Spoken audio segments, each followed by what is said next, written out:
Ladies and gentlemen, Jimmy Wanjigi is a mole. Jimmy Wanjigi is a mole planted by none other than the Deputy President, Dr. William Samoei Ruto, right inside Stephen Kalonzo Musyoka's camp. Jimmy Wanjigi has two specific objectives to achieve by being a mole. The first one is to ensure that Stephen Kalonzo Musyoka is delivered to UDA, the exact thing which Senator Cleophas Malala did to Musalia Mudavadi. He must ensure that Stephen Kalonzo Musyoka joins UDA. That might not happen. And if that won't happen, his second role is to ensure that Stephen Kalonzo Musyoka is on the ballot in 2022. The objective of that is to ensure that Kalonzo and Raila do not work together again. And if you've been following this channel, I've always maintained that in politics, nothing happens out of mere coincidence.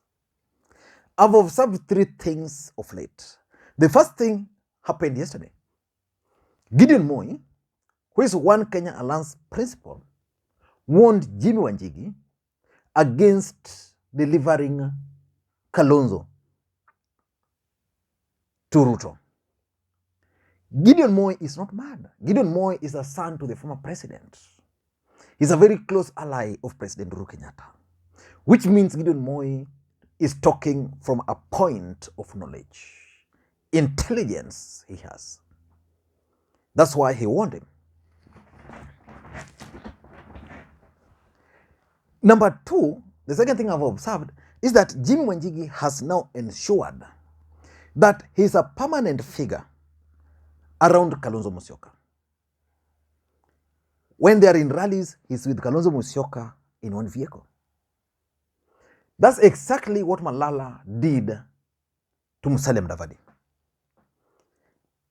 So it means if Kalonzo is in the same vehicle with Wanjigi, anytime Kalonzo Musyoka is talking on phone, he gets. Wanjigi will be able to know the people Kalonzo Musyoka talk to. He will be able to know who is influential around Kalonzo. Then these people will be convinced.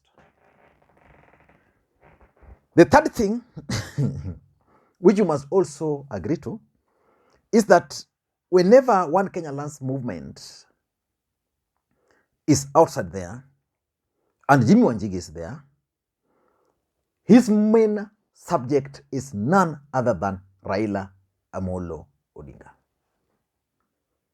Why would Jimmy Wanjigi attack only Raila Odinga in rallies, including the one yesterday, when none of the other co-principals mentioned Raila Odinga?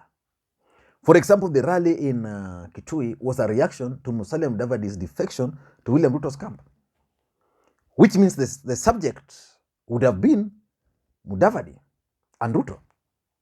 Jimmy Wanjigi got his time. The only person he attacked was none other than Raila Amolo Odinga. He's doing that deliberately to incite canvass against Raila Amolo Odinga. So in this video today, I want to give you the inside story why Jimmy Wanjigi is a mole and how he intends to achieve this. If you're watching this channel for the first time, I want you to take a second or two, click the subscribe button so that next time we produce a video like this, YouTube will automatically notify you. And to the subscribers, I want to continue. Thank you guys for your continued support, because without that support, this channel cannot be where it is. Now, let us get back to business. What next for One Kenya Alliance movement? Should they sponsor a presidential candidate? If they were to sponsor a presidential candidate, who do you think that candidate can be?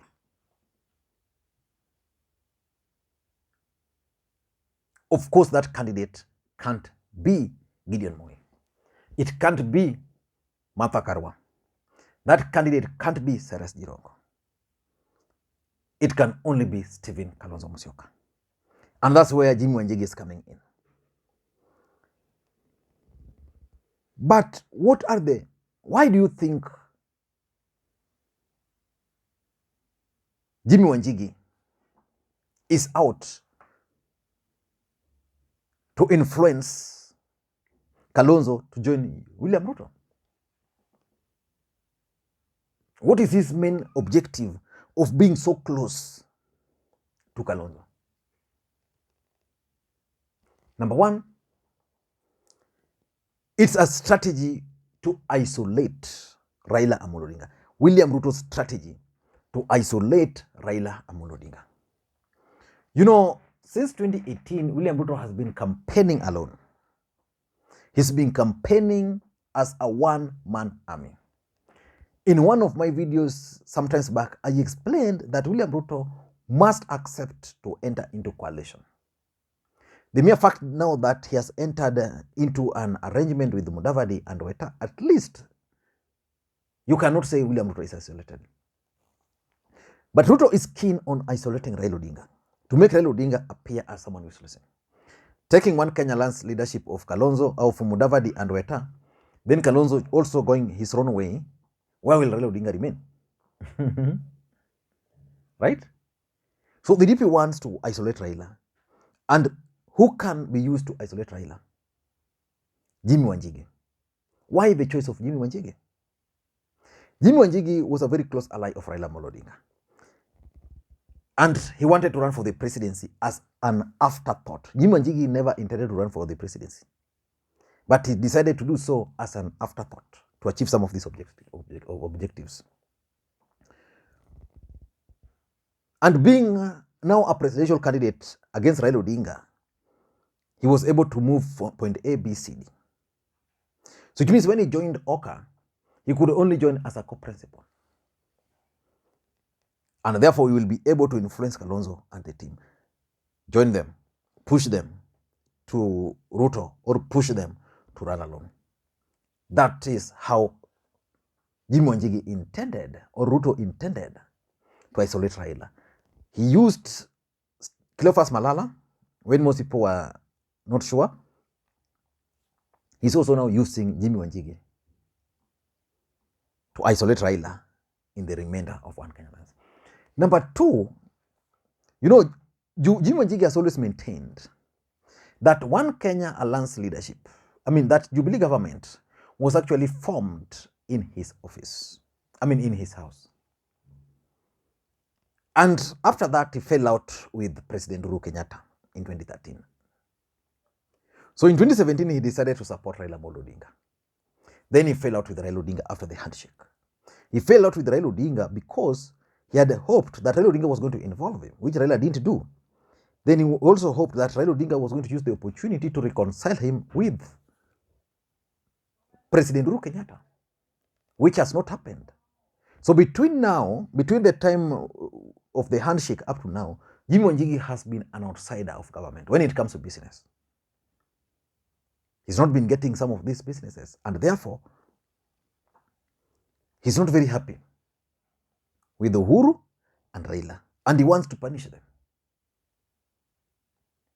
And how do you punish somebody? A friend, an enemy to your enemy, becomes your friend. So that's number two. Number three, Jimmy Wanjigi has figured out that if Raila Odinga were to become president today, he won't have space, if anything. Because Raila has even refused to create that space as at now. But if he were to join Ruto, there's a chance for him. If he played these roles, then there is a chance for him that he will be considered. And even if he want to be considered, he will have opportunity to do business. And remember, on Raila Odinga's side, he now has new billionaires. So there is nothing which Jimmy Wanjigi can tell him. On the other side, William Ruto is normally receptive. And because this is a guy who challenged Raila Odinga for the ODM presidential ticket, why not? So a space will be created for him. Number 4 is the fallout in One Kenya Lands movement. That fallout created an opportunity for Jimmy Wanjigi. Because the moment the moment Mudavadi and Weta left, Gideon Moi and Kalonzo were left confused. Jimmy Wanjigi, who had started leaning towards Kalonzo, then filled that gap very fast. And he was made a principal. And being a principal now means Jimmy Wanjigi can actually sit right inside a meeting of One Kenya Lands movement. Then he will get all the strategies and the plans, and later on he will pass all those to the DP. So I think One Kenya Lands movement fallout has also helped Jimmy Wanjigi to cement. Otherwise, we would have just been accepted, but I don't think as a core principles. And lastly, is the need for third force. You know, there are Kenyans who are not comfortable with Raila. And they're also not comfortable with Ruto. These Kenyans had hoped that One Kenya Lands movement was going to be a third force, a credible third force. But you know what has happened? It has collapsed. But there's a feeling that Kalonzo Musyoka can actually become a third force because of the Kamba votes and because of those who are not comfortable with both Raila Odinga and William Ruto. I don't know what you think, but I want to ask you a honest question. Do you think Jimmy Wanjigi is honestly supporting Kalonzo Musyoka for the presidency? Let me know. For me, I believe he's a mole. If you also believe he's a mole or he's on a mission, please let me read in the comment section. Thank you guys, and please, may you have a good time. And for those, by the way, I know you guys always support this channel, and the request I'm making for this is that please give this one thumbs up. When you do that, you support the channel. You know, there are so many people who are supporting this channel, but the easiest way for me is just to click that thumbs up button if you like, or maybe thumbs down, but just give it thumbs up. It won't cost you anything. But the best also is just to drop your comments, so that as I read those comments, like there's a gentleman who has consistently been telling me, Lee, Jimmy Wanjigi is on a mission. Of course, I had also believed so, and I had done another video about the same. So you can also drop your comments so that we can interact. Alternatively, share these videos with your friends. We are already at 150,000. We've added 355 more people have joined by the time of doing this video. So that's only possible because you guys are supportive of the channel. Thank you guys, and please may you have a good day. Bye bye.